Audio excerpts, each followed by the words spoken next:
Good morning, and welcome to Amplify with Lynette.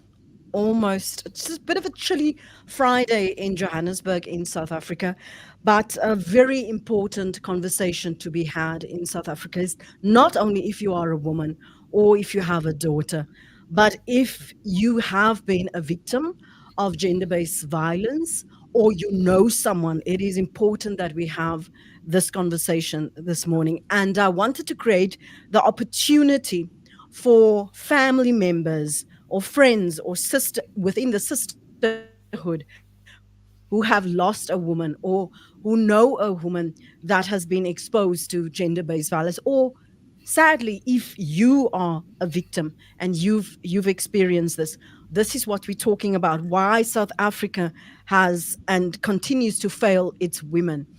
In this moment right now, we've got Caroline Peters and Leonie Forster that have joined us. Hopefully, Lucinda Evans will join us later on.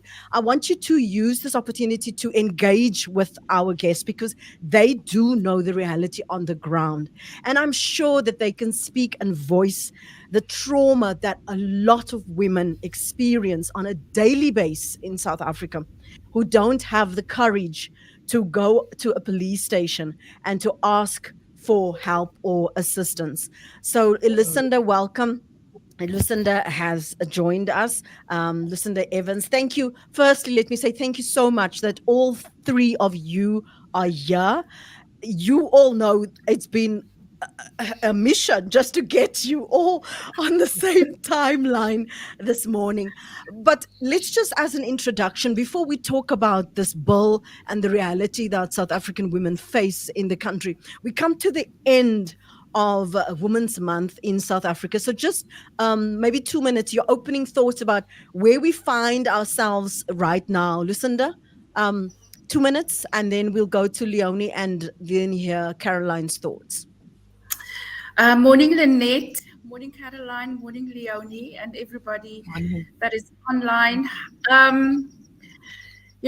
My thoughts, and people always say I'm the one that's always upstream. Nothing much, if anything, have changed for us as women. And we celebrate Women's Month at the back of so many other horrible things that have come up, that have happened within this Women's Month. I think my take would be that we need to be more fierce when it comes to keeping those accountable to ensure the ultimate protection, even if the basic protection, responsible and accountability. We need to amplify accountability from state, from communities, and even from ourselves. Thanks, Lynette. Leonie? Yeah, so I agree. There's no prevention to speak of. There's little protection for survivors. There are pockets of hope, but prosecution is virtually non-existent, and there's hardly any form of effective corrections. So we sit with this vacuum of justice at the center of everything. I still get angry that the onus of dealing with the impact of violence against women and children actually rests with the survivors themselves. And somehow survivors must find the strength not to stay, or the means to walk away, or the power to change things for themselves and for others. I always try and, from my own experience, just divide my thoughts and how I work through things into separating three things, and that is the intention of perpetrators and the behavior and the impact that it has. And as survivors, we deal with the impact. In terms of intention, that's anyone's guess. And sometimes people have good intentions and do bad things, or have bad intentions and do good things. So I think we need to emphasize the impact that it has on us, but we don't tackle the source of the violence.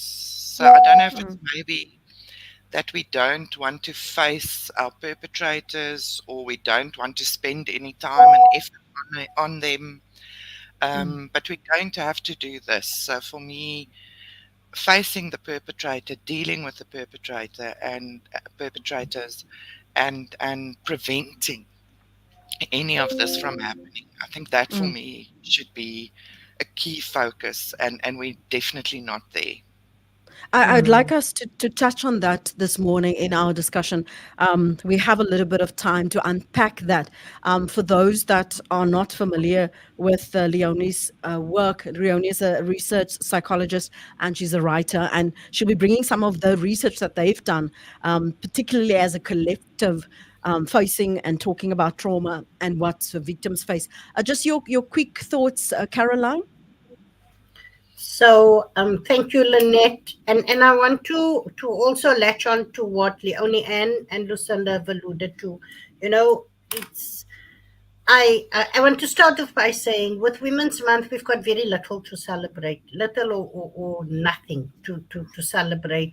I think as someone, as all three of us have done this work for decades, and sometimes I feel as if we've moved backwards. If I look at Really? yes, yes, we have. We might have the best pieces of legislation, Lynette, and we might be speaking about this more. But for us that work here, and this is our lived realities, nothing have changed. Things have gotten worse. I now I'm yes, things have gotten worse, and I like this to say. One of the things when I thought about your topic this morning, say a name, because we have become so desensitized. It is just another Exactly. story. It is just Exactly. another thing happening. We do not say a name. We don't even. It's not even. I mean, if you travel into other countries, when there's a murder, it's front page. It's um, There are memorials in some countries. yes, yes. When something like this happened, but this has become our daily reality.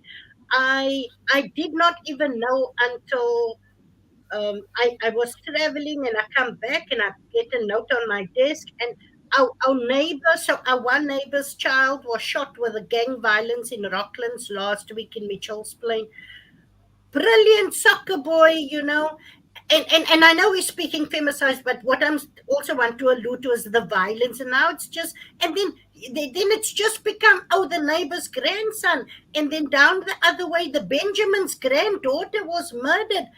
It didn't even make the news until we alerted Mahira Duval, and said to her, please publish this so that we can get traction on the matter. The investigating officer, is not even picking up on it. The family doesn't know. Even though she was using TIC, yes, we know she was a user, but she did not deserve to be murdered so brutally. Then so it's become Sorry, almost sorry like to interrupt you.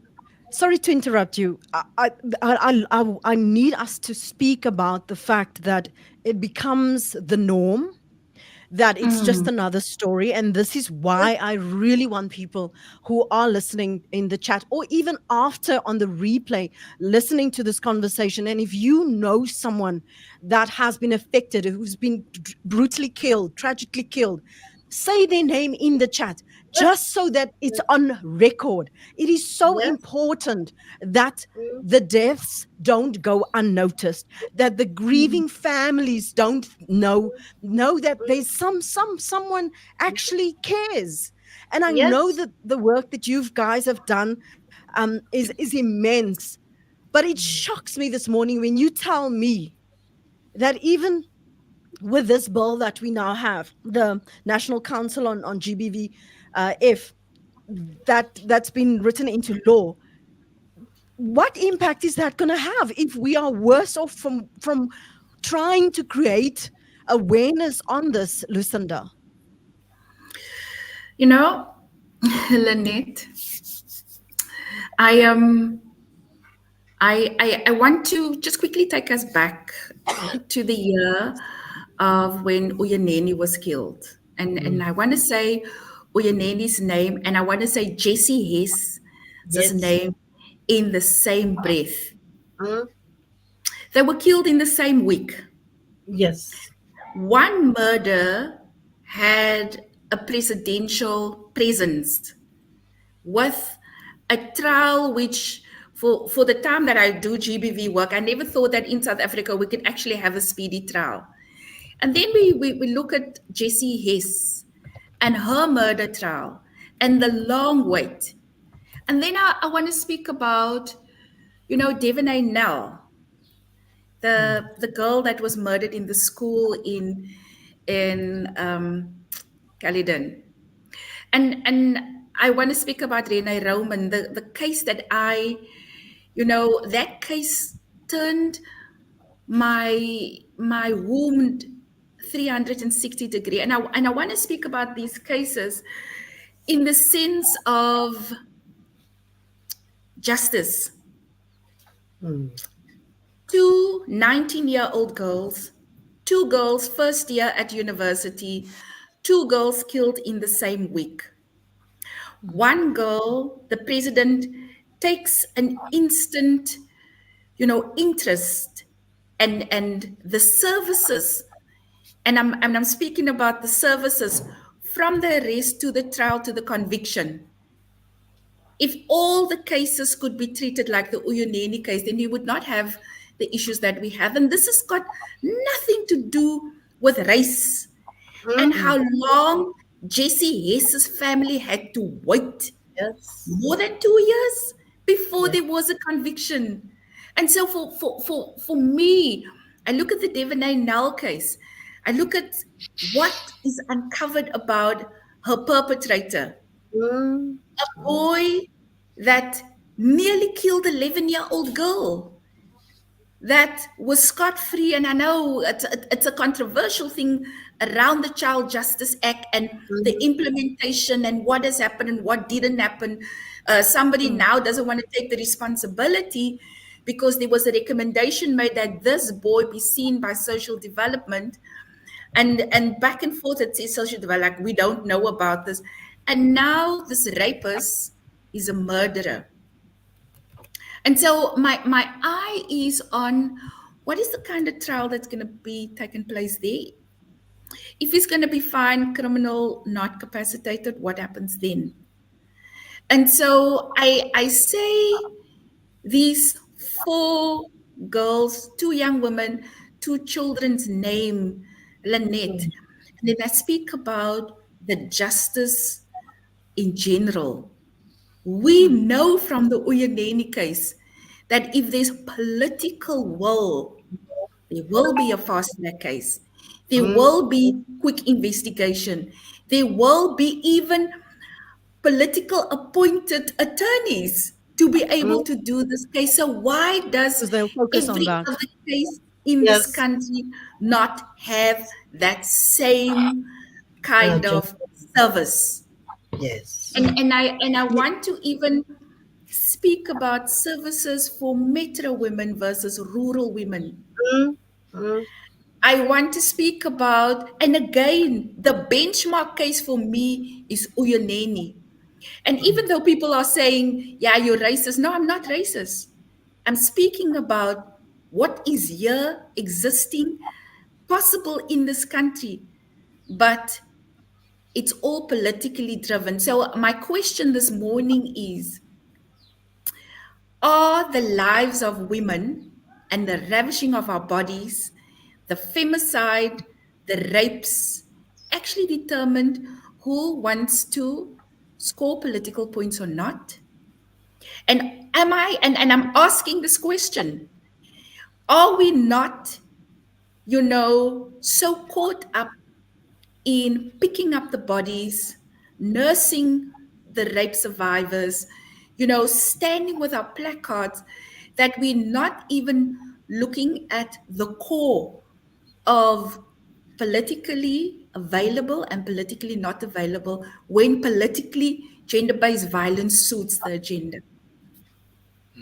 That's the voice of Lucinda Evans. Our other two guests, as you can see on screen. Let me just remove the comment section. Is Caroline Peters. She's also activist with the Callis Foundation, and we're speaking to research psychologist Leonie Forster. If you have a comment or a question that you want to put to our panel, please feel free to type it there in the chat.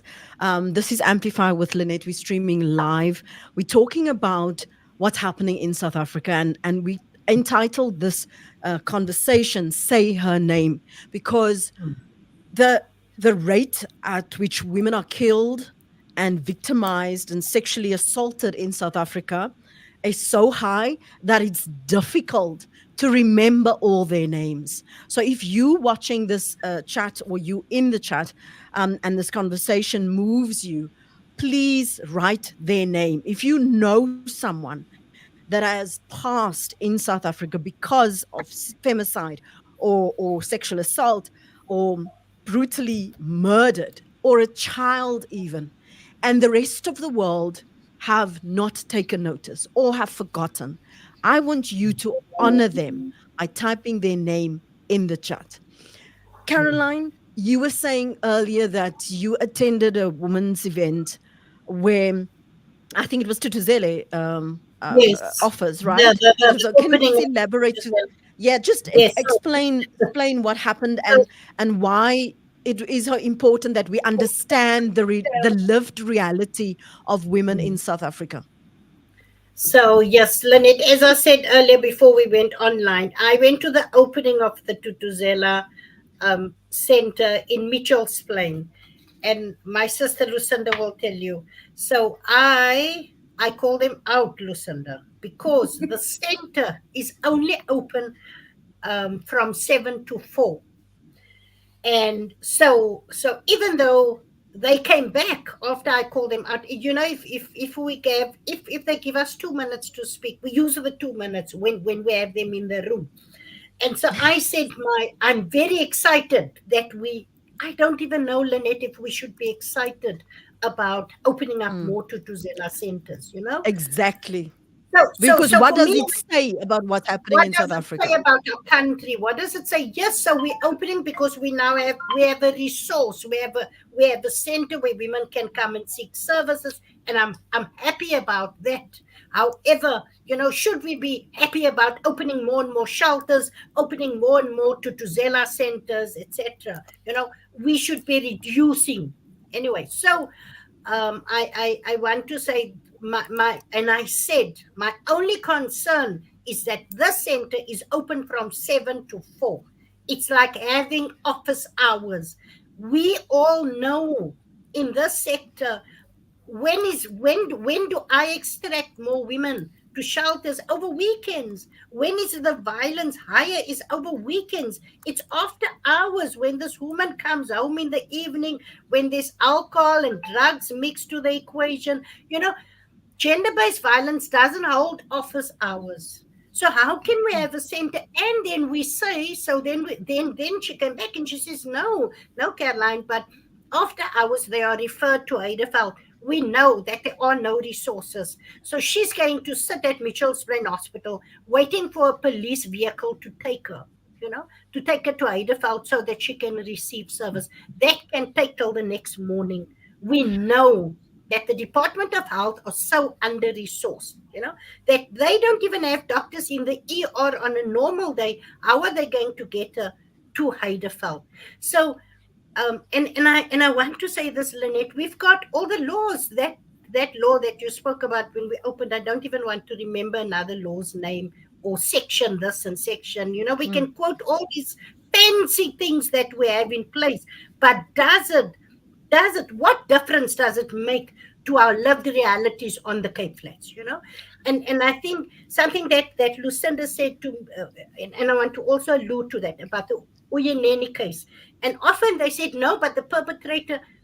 I'm going to tell you about the femicide with Cynthia Dobell. The perpetrator was also arrested immediately. She was 95, raped and murdered by her great-grandson, a step great-grandson. And it took two just more than 2.5 years. He was arrested immediately, but the family and I mean, we went to court every time this matter came up, and it is hard for families. But was there any political will to make sure that justice was swift? Um, and Mm. so I, same thing, I same quickly, matter, femicide, perpetrators arrested, but the matter took 2.5 years in court.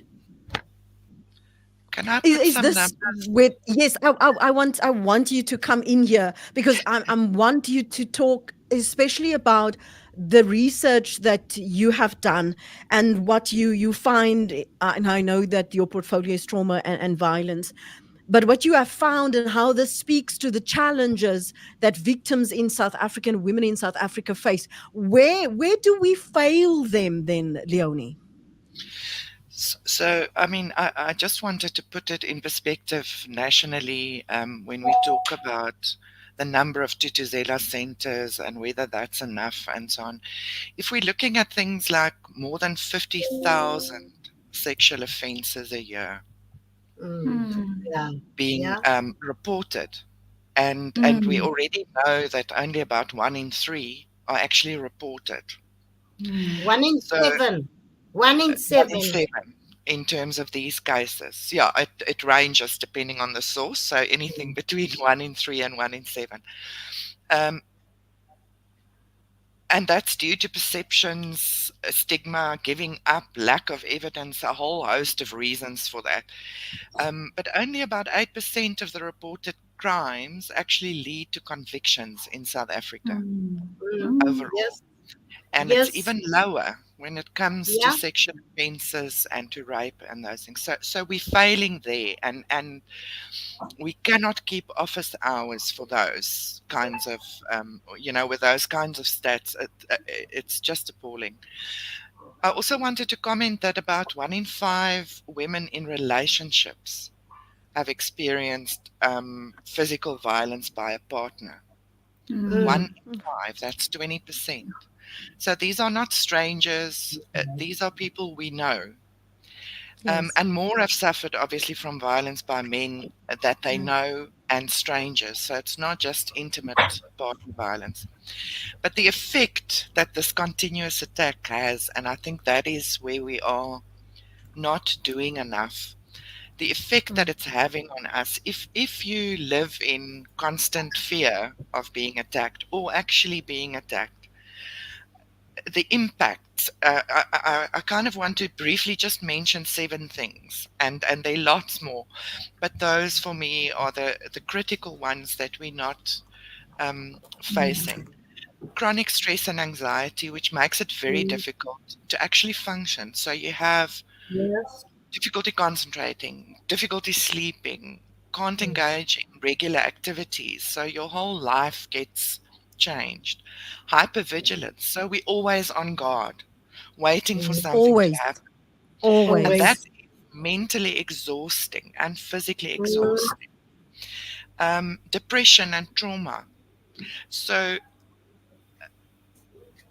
helplessness, sadness, loss of interest. And this is our own trauma, but also seeing the trauma of others, which we call mm, secondary trauma.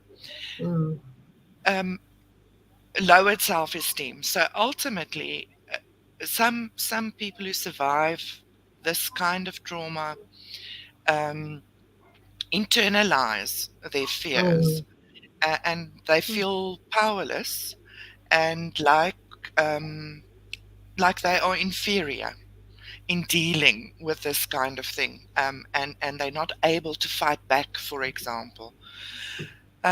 Social isolation. A lot of people are isolating and not going places and not, so trying to keep office hours, so trying to keep yourself safe out of office hours because there is no mm, help Mm. available.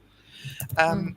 Physical health issues. All of this translates into physical health issues, weakened immune system, gastrointestinal issues. So a lot of it manifests physically, and it has such an impact on daily life. The constant threat can lead to changes in our behavior. I mean, we've all changed our Mm. behavior. We avoid certain places, we avoid certain activities, Absolutely. can restrict personal freedom. It impacts our quality of life. I'm always kind of trying to look at where do we go, and what would be the solution to a lot of this. Political will has been mentioned, and I think that is a big one. Um, it is not resourced enough because of political will. Um, but we need to also focus on prevention, and taking a Mm, multi-sectoral approach. So not just justice, and not just corrections, or not just prevention, but all of that together. Um, a lot of community involvement, and Lucinda and Caroline will know all about that. But we also have to come up with long-term strategies. We don't have long-term strategies for dealing with this. If you think of the South African context, we've got ancestral trauma from the history of this mm, country. We have mm, collective mm, trauma that's impacting family structures. mm, And then we have individual trauma. So it's not a simple putting a plaster on something. This needs a huge effort and long term strategy to address going back decades and centuries of trauma that mm, is impacting on everyone. Um, Policy changes are necessary, even with the bill now being signed into act, a law. That still has to be implemented. And will that impact long term? So the most recent bill literally puts in place a structure to develop mm, strategies. It does not guarantee those strategies will be developed. And if it's not resourced, a strategy means nothing. You Yeah. have to be able to implement it.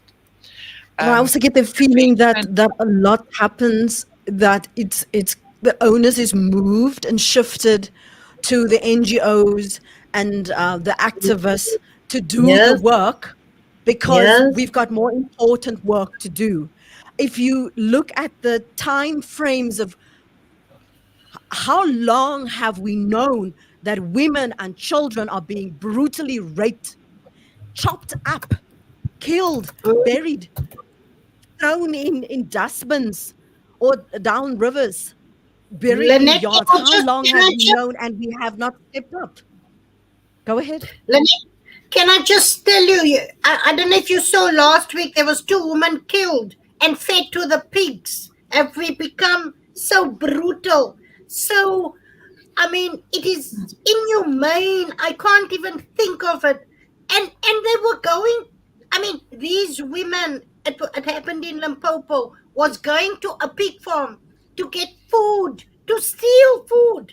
How did we even get here? And then they were caught stealing the pig's food, you know, and killed and fed to the pigs. I want to swear, I want to, it goes beyond the imagination. Cut up feed to the pigs because they stole the pigs' food. It's inhumane. How did South Africa Leon, get here?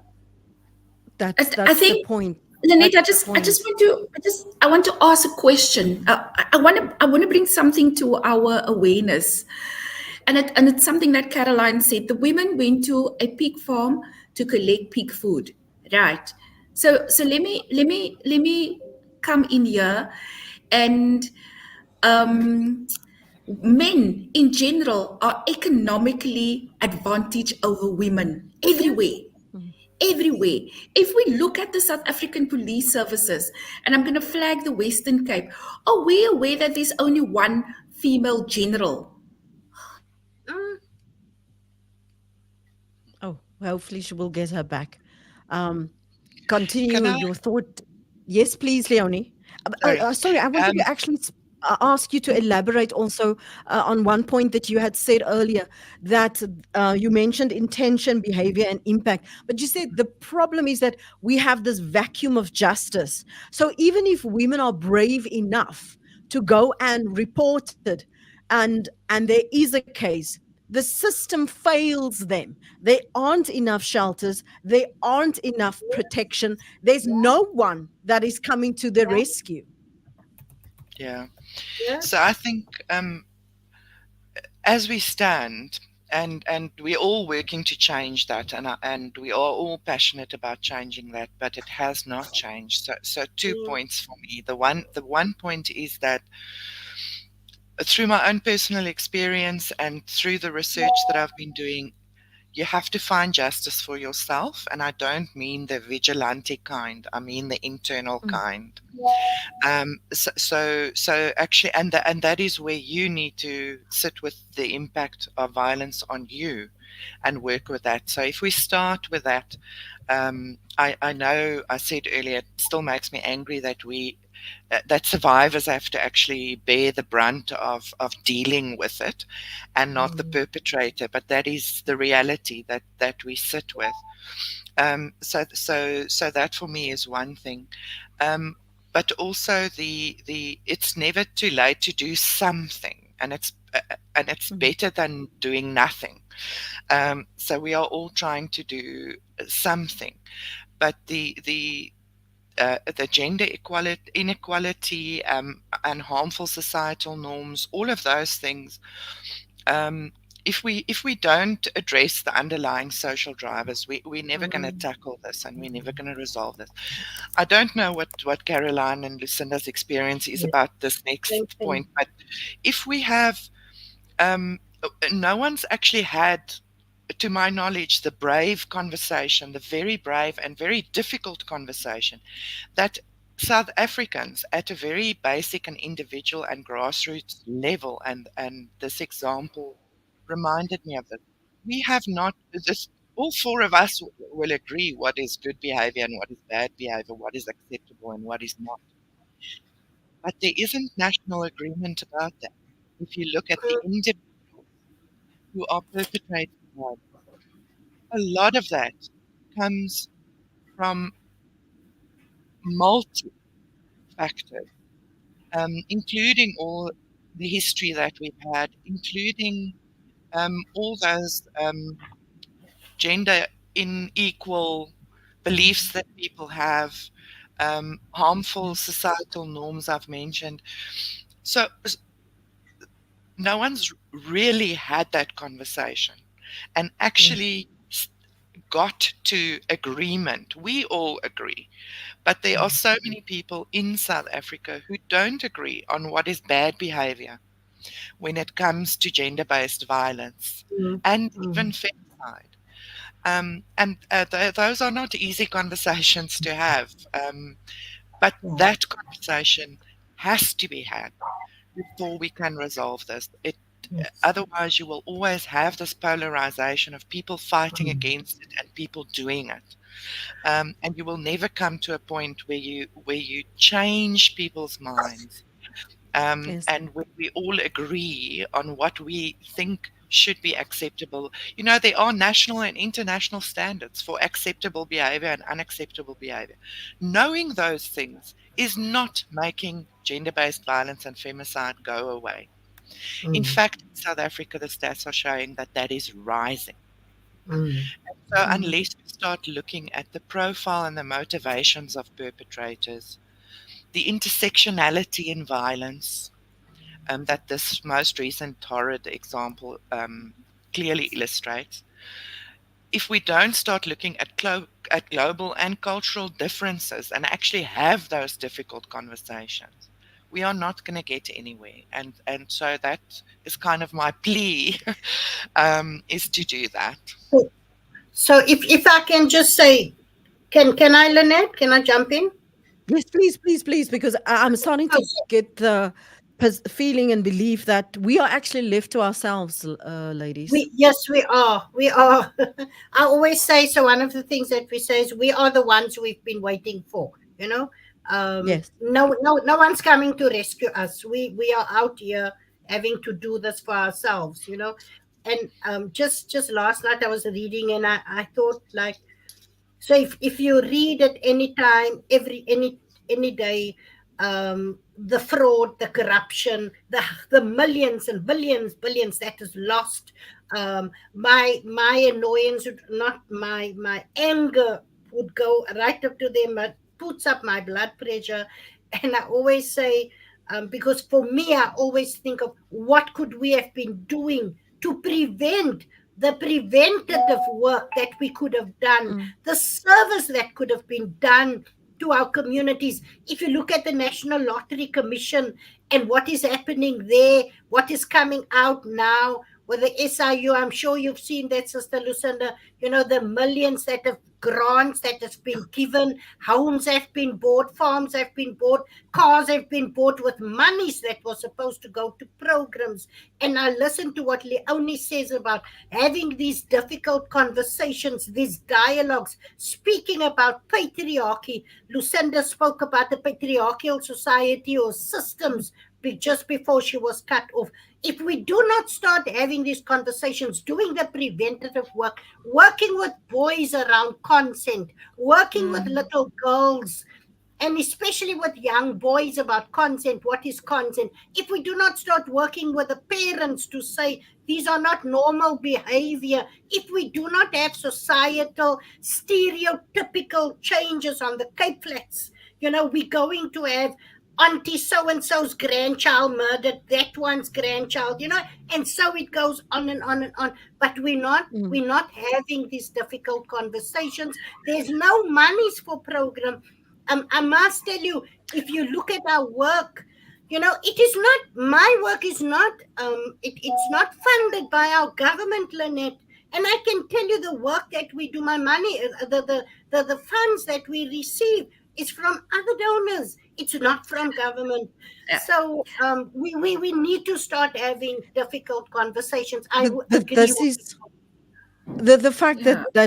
all of you said, and this is, I suppose, why I feel hopeless, is you. that if you want to say you want to address a problem, a scourge, that is the reality of South Africa, but you don't even have a strategy in place. It's lovely to have the one law signed into government and have the photo opportunities, but in that moment, a child is being killed, a child is being raped, a woman is being brutally murdered.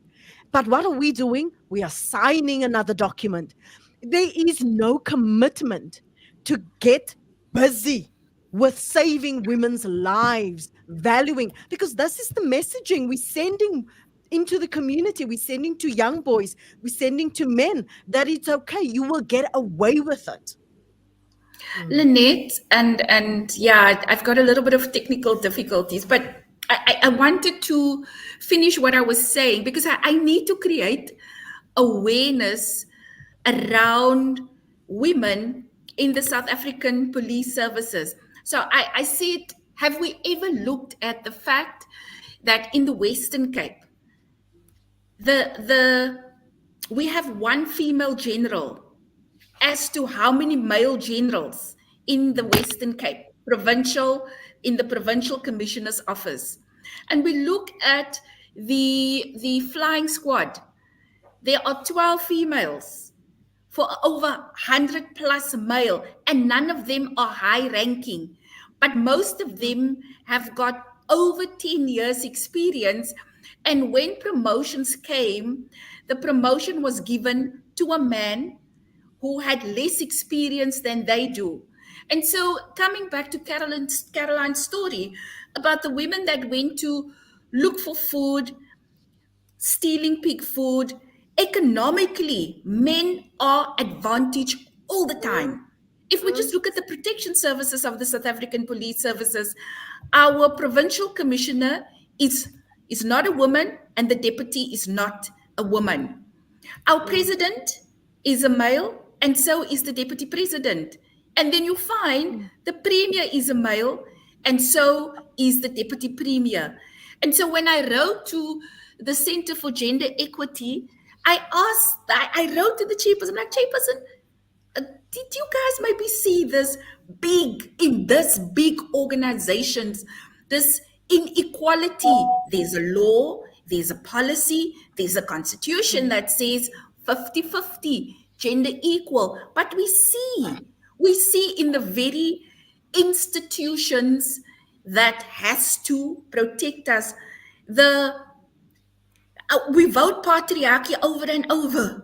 as Yes. women, No, and I and will and jump in women, and women that are, I'm sorry ladies, but I just want to finish this one, and women that are in these positions are ambushed, are bullied, are instructed not to cooperate with a women in these institutions that are of leadership.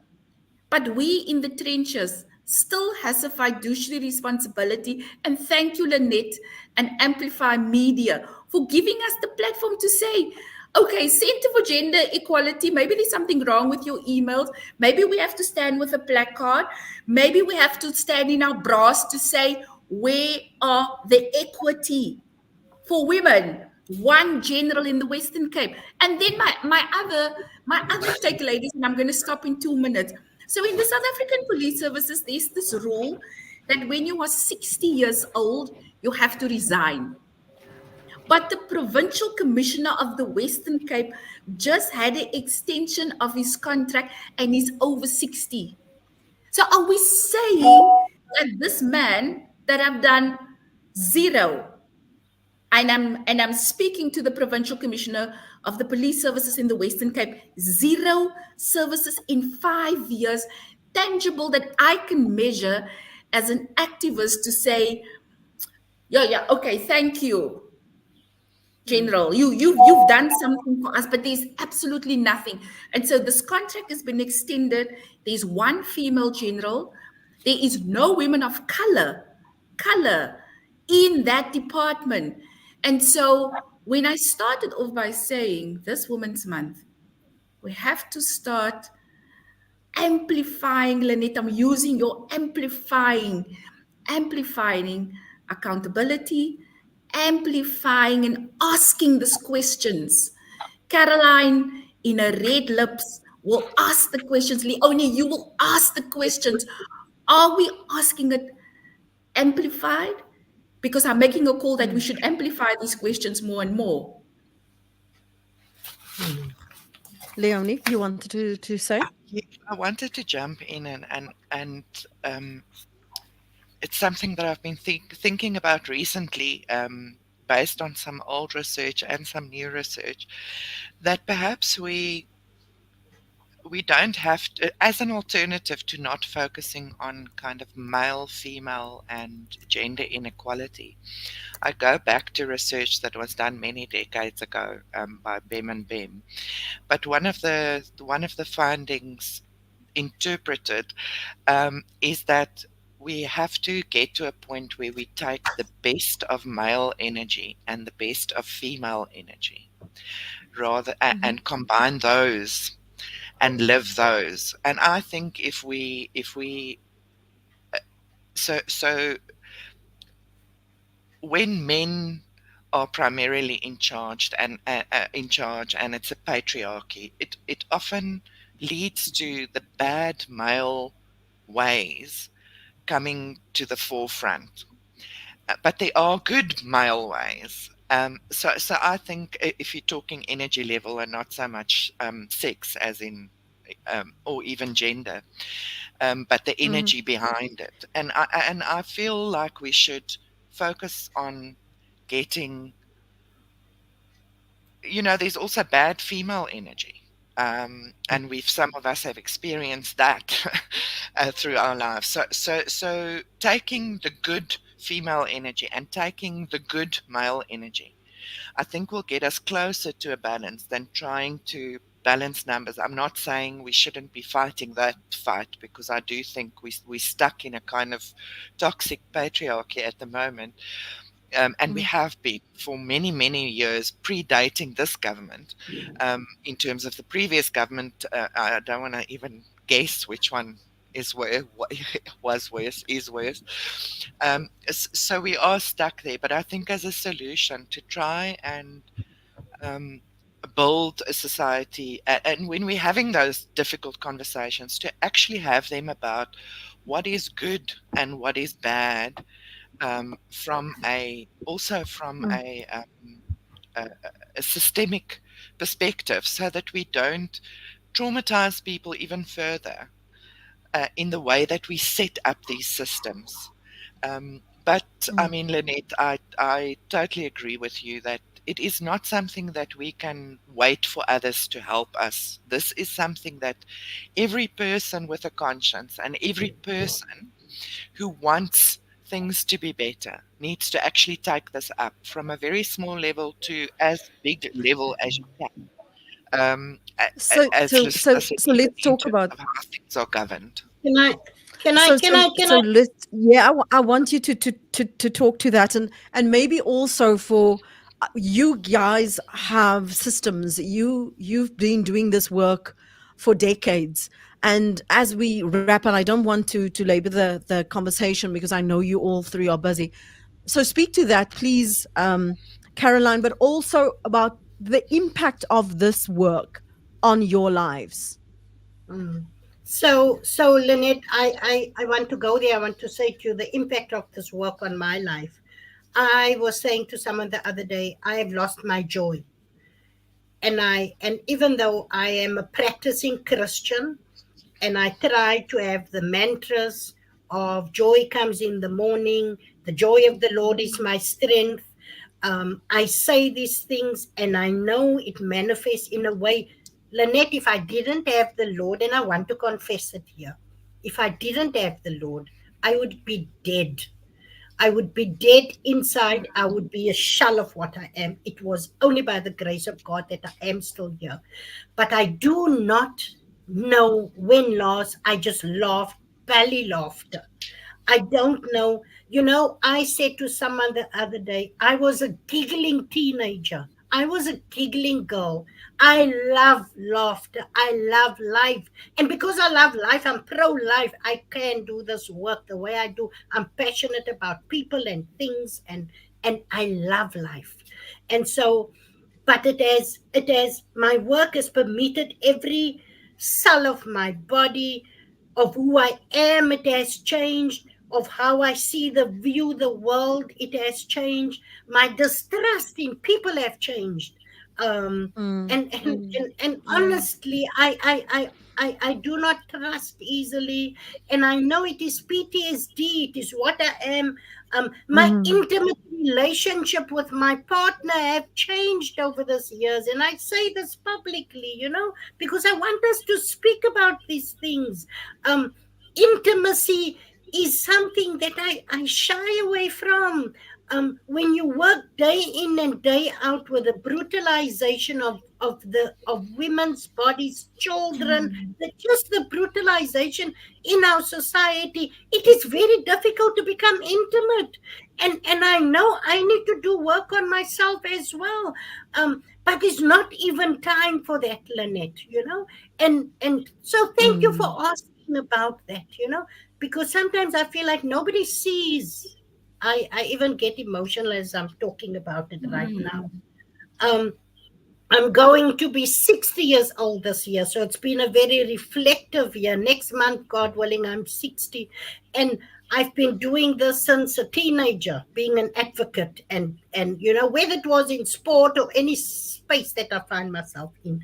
But I want to say this: gender-based violence has a huge impact in society, in families. It tears families apart. It is the very fabric of, what's the words? Anyway, my English is almost Moral finished. fiber. Yeah, there we go, Moral nice and fiber. good, sister. The moral fiber of family society is gone. Mm, And so it doesn't just affect the victim or the survivor. Families are torn apart, mm, communities are destabilized, and the very fabric, ek het het geskryf, ek het of our society is weakened. We cannot continue to ignore the deep-rooted issues that perpetuates the violence, issues like patriarchy, mm. toxic masculinity, and the pervasive culture of silence and shame. Nah? I said to a woman the other day, tell your story, sister, because we sometimes don't want to tell our stories because of the shame it brings. Yes, And listen, yes. we have been grown up, we have been raised by our families to almost feel the shame. My mother made us feel ashamed if we do anything wrong, the shame that you bring onto the family. Mhm. And sometimes Yeah. victims or silence A- because of the and precisely when, especially with femicide, with yeah, intimate partners hurting yes, you, yeah. humiliating you, abusing you, don't just talk about it. We don't want people to know. We don't want people to think that we are them. Mm, Excuse me. I want to ask you, because I know we need to wrap. How do we break the silence? Because after all these years, Lucinda has spoken about it, and Carol and I spoken about it, you spoken about it, that nobody's coming to rescue us. How do we take this conversation further? And like Lucinda said, amplify the accountability. How do we do mm. that? What should be our next steps, Yeah, Leonie? I'm going to be a little bit Excuse me. uh, okay. Philosophical? Let me philosophical, yeah. But let me start with, I mean, I can hear, and I can even hear it in my own voice when we speak about these things. All four of us get emotional, and you even get literally choked up. Um, Mm, so I wanted to start with just saying what our responses to fear and to pain and to working with people who need help and who are going through these tremendously traumatic things that also traumatizes us. And our response to that, I mean, there's a lot of research about that, but the responses can broadly be classified into six categories. And that for me gives us the key to what to do next. Um, so we could react in a fight way. So we want to fight, we want movement towards something. And I think a lot of us who are involved in the work get into fight mode, um, sometimes at the detriment of our own health. We could go flight, and that is running away from things. And I think there's a lot of flight where people just get so despondent and so exasperated that they eventually run away from things. We could react in a freeze response, and this is us and the people that we work with every day. We could freeze, where we become helpless and we become immobile. We could have a response of please and appease, where we just become compliant. And you often see that with a continuous intimate partner violence, for example. That's often the response. We could attach or cry for help and become extremely needy. And lastly, the last category is kind of a collapse or submit, where we don't push back and we just become hopeless, and whatever happens to me happens to me. Now, those responses are not healthy. They are very, very bad for our health. And so we have to find a different way. And I recognize all of these things in me, on almost a daily yes. basis because of the work we do. And I Mm, Mm, recognize it in the women around me and in the children even. And mm, so we have to find a way to heal that. And if we get triggered, or if we find ourselves fighting, and or if we find ourselves flying away, that we recognize these things in ourselves, and we actually go, hang on, stop. This is not good for me. This is unhealthy for me. And Caroline, you shared so beautifully about that. You know this. Um, so the responses can actually become habitual, mm, and in the especially in the becomes your survival. mm, absolutely. I'm not blaming anyone for having those responses. That is what you need to survive. mm, But that is unhealed. It goes back to trauma. It actually becomes bad habits in inverted commas. And so Mm. the antidote to that, and that's the philosophical bit that I wanted to add as a kind of closing thing from me, is that um, the antidote to that is connection and safety that brings Mm. calmness at so many different levels: mental calmness, physical calmness. But those two things are not easy to attain. Connection is not easy to attain if you are already isolating. and if you Mm. are withdrawing. So instead of, I think so for me, it's a two-step thing. One, recognize if you are having that stress response that is unhealthy for you and for your relationships, and stop yourself. And practicing to do that is already a massive task and a good place to start.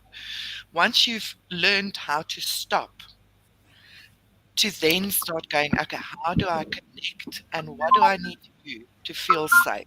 I have Mm. cut out a lot of people out of my life because I don't feel safe with them. Mm. Hmm. And Mm. it's not And always that's a way something you of can a put little your bit finger of on. power and Yeah. control. Yes. So, Yeah. so, A little bit of so power. first, recognize when you have a stress response that comes from a place of trauma.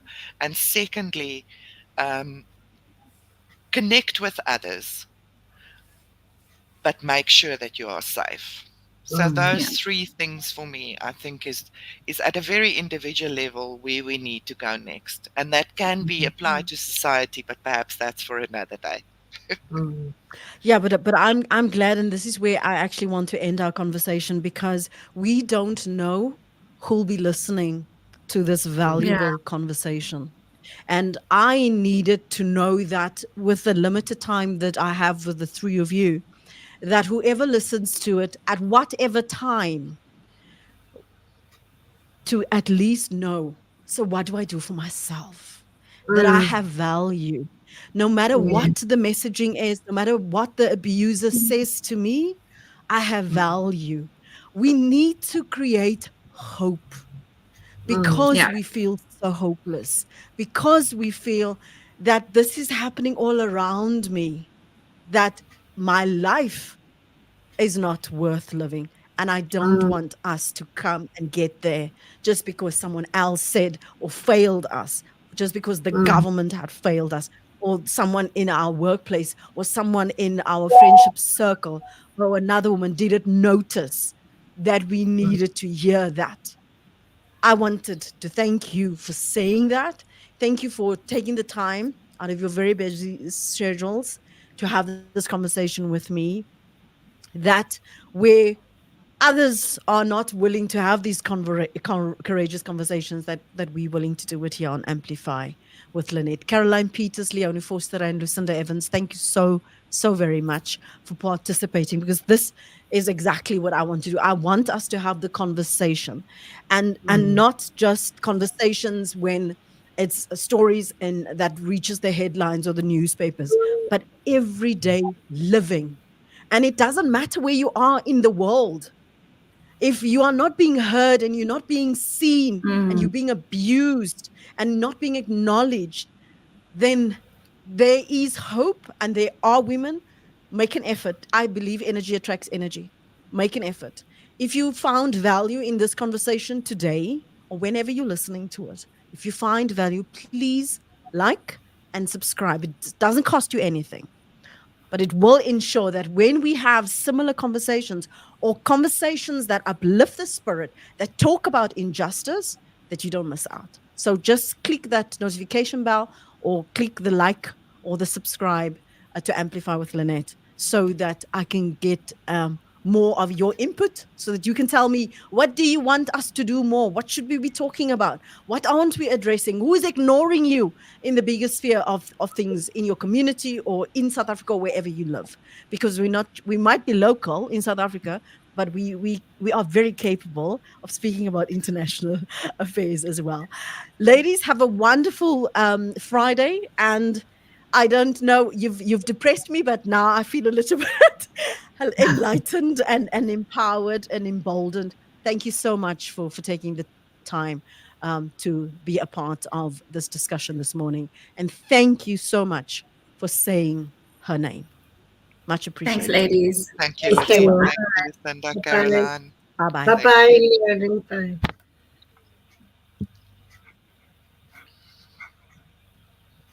And there we go.